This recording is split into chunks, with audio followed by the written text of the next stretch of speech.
coming from just a few states over.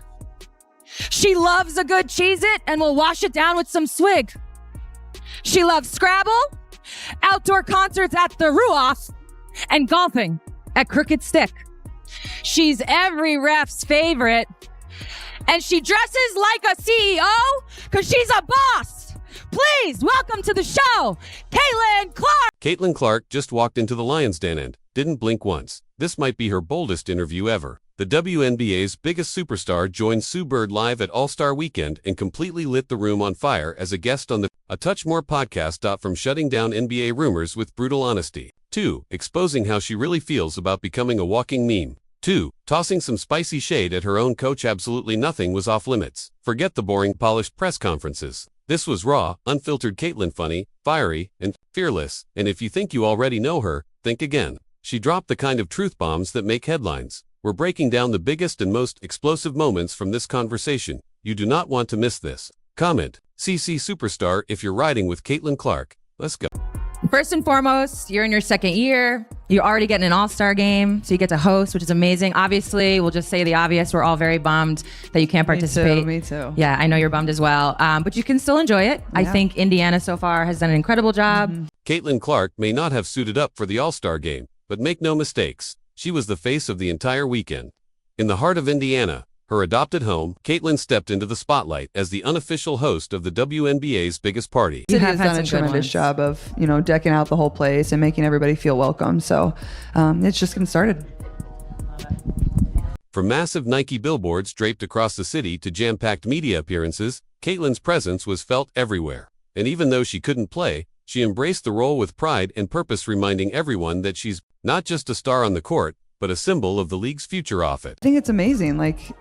You wouldn't want it the other way. So you just enjoy it. And they've put so much time, effort, and money. When we found out we were getting All-Star shortly after All-Star last year in Phoenix, they've been working on this around the clock. There's been so many different committees and so many different people that will never get credit for what they've been able to do and just the logistics behind it to make it amazing. Not only for the people that are going to go to the three-point competition, skills competition, or the game, but just the people that are coming into the city to be around and just see everything that's being put on and just enjoy the vibes, I think is absolutely. Caitlin was all in on making All-Star Weekend unforgettable even from the sidelines. She praised Indiana's behind-the-scenes efforts, made it clear how much she values the fan base that has embraced her, and emphasized how important it was for her to show up for her city. Even without lacing up, she owned the moment like only Caitlin Clark can. Myself, you embrace being the host. Who knows if we'll ever get to bring it back here. I'm sure we will at some point, but maybe not for a few years. So just trying to do, everything I can to make it amazing. When you're Caitlin Clark, every move you make is under a microscope. And in this next part of the interview, she gets candid about it, the noise, the scrutiny,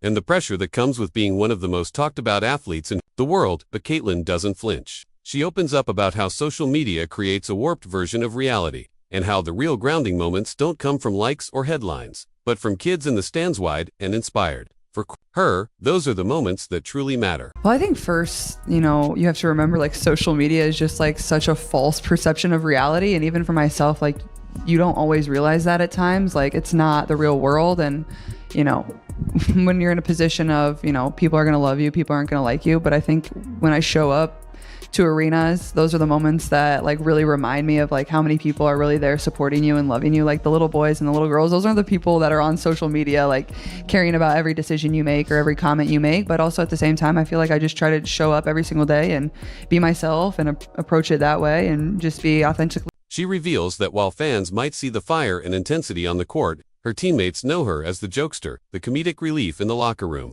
It's a reminder that we only see a sliver of who she truly is during televised games. The rest of her personality is tucked away in group chats, practice sessions, and hotel hallways. I feel is the most misunderstood thing about you on the court and off the court? The personas, if you will. Ooh. I feel a lot of people don't realize how goofy I actually am. And I think a lot of my teammates would say that. Even Steph White was saying this the other day, people don't realize I'm just comedic relief in the locker room.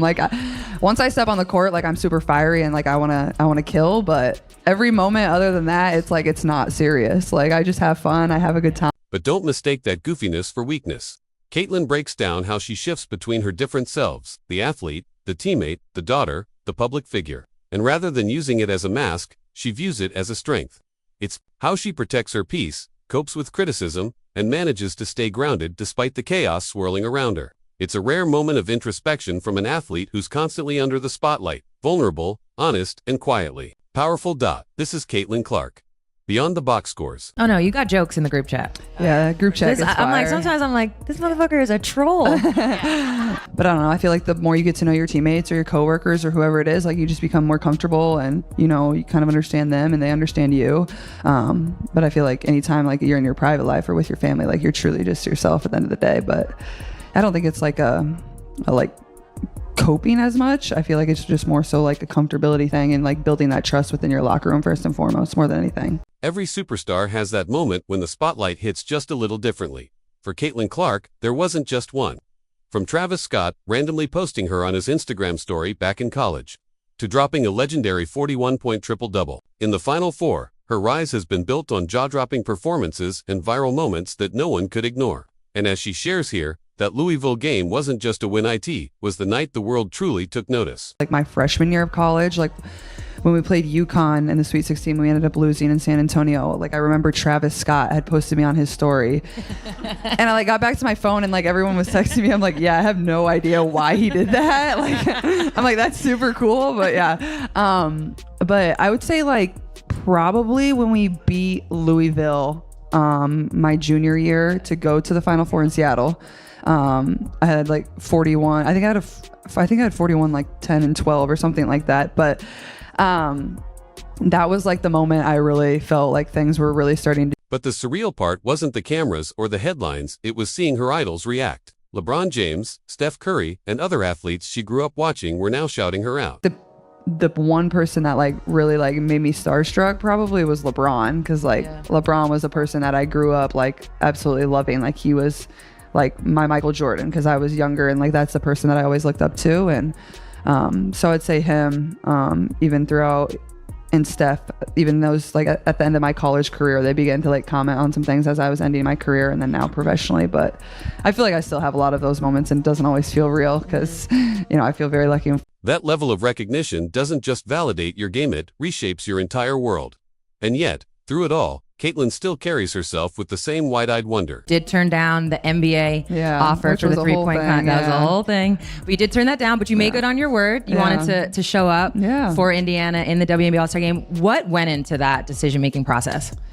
Yeah, well, I mean, they obviously really wanted me and Sabrina to do it, maybe a couple other people as well. And I was just like, well, I mean, that would make the one here a little, like, just not as fun. So, and it's in your own city. Like, I was going to do it no matter what. And I wanted my first one to be here in front of our fans. If there's one thing Caitlin Clark made crystal clear in this interview, it's that she's not here for falsehoods from the legacy media. In a moment that had the crowd buzzing, she took direct aim at the ridiculous rumor claiming she turned down the NBA 3-point contest because she didn't want to shoot off a rack. So recently there was like that rumor, lie, whatever you want to call it, which was so dumb, that you declined because you didn't want to shoot off a rack. It's like, what? Where do these people come up with this shit is beyond. But I'm actually curious. You finally, it doesn't always happen. Honestly, even we have a podcast, mics on our face. You don't always get the opportunity to be like, no, that was a lie. Yeah. And just kind of like call it out and like fact check them. Yeah. That had to have felt good. It did feel good. I don't know who wrote the article, but I'm sure they didn't feel great about themselves after I did that. So I don't know who their source was, but whoever their source was wrong. Her reaction: equal parts disbelief and sarcasm. And while she laughed it off, Caitlin didn't hesitate to call out the media for running with baseless narratives. Her reaction was equal parts disbelief and sarcasm. And while she laughed it off, Caitlin didn't hesitate to call out the media for running with baseless narratives.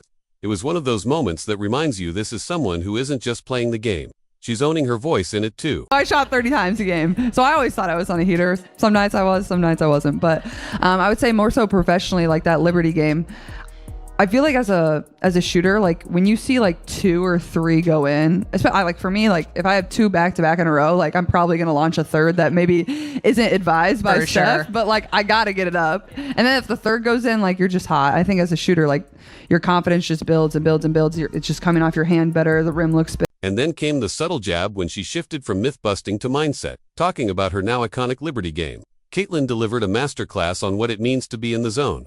2 quick buckets, that's the green light.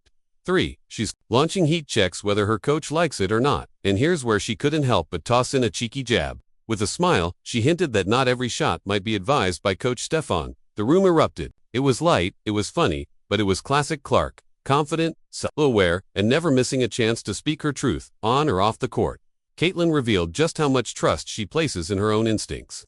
Whether she's torching defenders or setting the record straight on national narratives, Caitlin is proving she's as mentally sharp as she is lethal with the ball. I had with Stewie when I made that one over her, like, I don't know how I made that shot. Like, I barely got it over her fingertips. Like, Stewie's one of the longest players in the league. Like 8 feet with her arms. Yeah. And I just started laughing, and then Stewie was laughing because we were both like, wait, what? How'd that go in? How do we feel about butter, This is Caitlin? me made out of butter.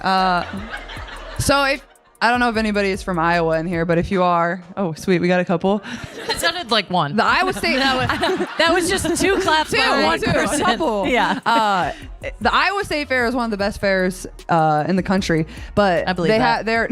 They're known for making a cow out of butter, and a couple years ago they decided to sculpt me out of butter. You can see the cow's nose over there to the left, and that's me made out of butter. Only in Iowa could a basketball phenom end up as a block of dairy art. Caitlin recalls the moment she discovered she'd been sculpted in butter for the Iowa State Fair, positioned right next to the legendary butter cow. As strange as it sounds, it was a full circle moment for her, a nod to her roots, her fame, and her place in the state's cultural heart.